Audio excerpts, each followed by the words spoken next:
Hello guys, welcome to Basic Nursing Classes. Myself Amanpreet. In today's video we are going to discuss about Addison crisis, which is a complication of Addison disease. Okay, so let's move on. We all know crisis, it is basically a condition in which there is too much shortage of anything. So in Addison crisis, there will be too much shortage of hormones. So which hormones? Which are very less in Addison disease. In Addison disease, there is hyposecretion of both glucocorticoids and mineralocorticoids. Okay, so the other name of adrenal crisis is adrenocorticoid insufficiency, and it's a life-threatening condition. Okay, so let's discuss the basic physiology, pathophysiology behind the secretion of these hormones. We all know the pituitary gland releases the ACTH hormone, which stimulates the adrenal cortex to secrete the glucocorticoids and mineralocorticoids. And in glucocorticoid, the main hormone is cortisol, which is the stress hormone, and it is responsible for the metabolism of protein, the carbohydrates, electrolyte balance in the body, immune response or inflammatory reaction, and the response of the body to stress conditions. Okay, and maintaining the sleep and wake cycle. And other hormones are corticosteroid and androgens. Okay, but the main hormone which is very important is cortisol. And mineralocorticoids, that there is mainly one hormone, that is aldosterone, which is responsible for the regulating the balance of sodium and water. Okay, and in Addison crisis, there is very much crisis of both glucocorticoids and mineralocorticoids. Now let's move on to the causes. So obviously the crisis there is hyposecretion, there is too much shortage. So the cause can be sudden damage to the adrenal cortex, which is secreting these hormones, or there can be some damage to the pituitary gland, which stimulate the cortex to release the hormones. Okay, plus there can be some autoimmune disease to both the glands. Either can be adrenal cortex or it can be pituitary, or some injury.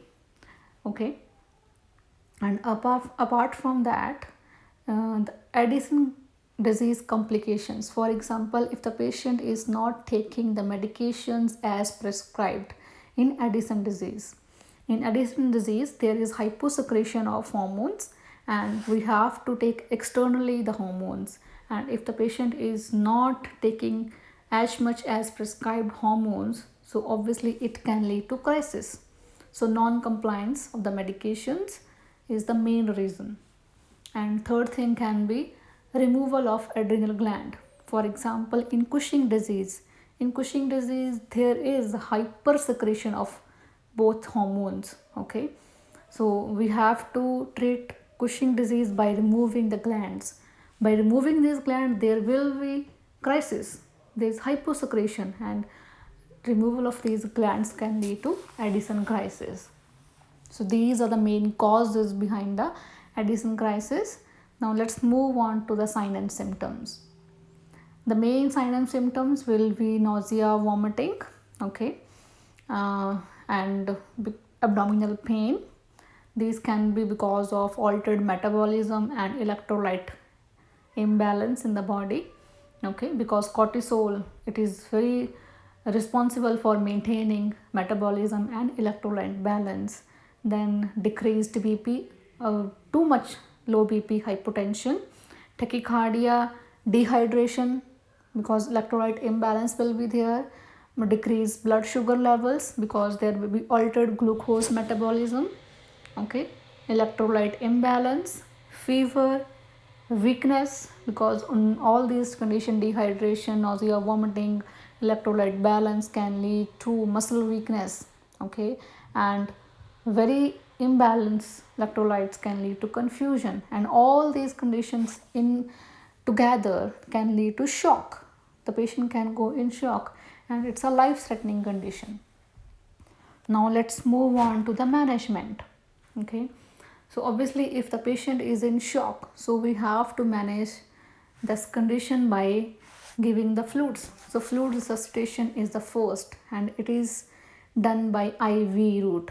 Okay, and the fluids are given normally the isotonic solutions, NS or D5. Okay, plus because the patient is having very low amount of hormones, so we have to artificially give the hormones IV. So IV hydrocortisone high dose is given. Okay, and after that prednisolone or other steroid hormones that are given or started at higher doses, and slowly these are tapered off. Okay, plus the dose is also increased at the time of stress. For example, if the patient is suffering from any underlying infection or any illness, or the patient is going through any other surgery, so in these stress times the need of hormones that increases. Plus the patient has to take diet which is rich in calcium, protein, simple carbohydrates and low fat. Okay, and main nursing responsibilities, firstly we all know these steroid hormones like prednisolone, hydrocort, these can lead to increased BP levels. Okay, or hypertension and increased blood sugar levels. So the nurse has to measure these levels from time to time. Okay, and plus these steroid hormones, these have to be taken with food. Okay, if the patient is taking them orally, so these hormones have to be taken with food because these are very irritants to the gastric mucosa. Okay, and check for the sign and symptoms of Cushing syndrome, because the patient is taking higher doses of these hormones, it can lead to Cushing syndrome sign and symptoms. Okay, and plus the patient has to be taught about regular eye exams. Okay, give the health teaching about checking their eyes, because these steroid hormones can lead to cataract. Okay, plus these steroids they can cause muscle weakness or decreased bone density, and this decreased bone density can lead to osteoporosis. Okay, so we have to teach the patient about regular eye exam and checking for an osteoporosis. Okay, and muscle weakness, there it can be present. So these are the main things which you have to remember from exam point of view. Okay, and in the next video we are moving on with our thyroid gland. Okay, we will discuss about hyperthyroidism and hypo. Okay, till then, good luck for exam. Thank you.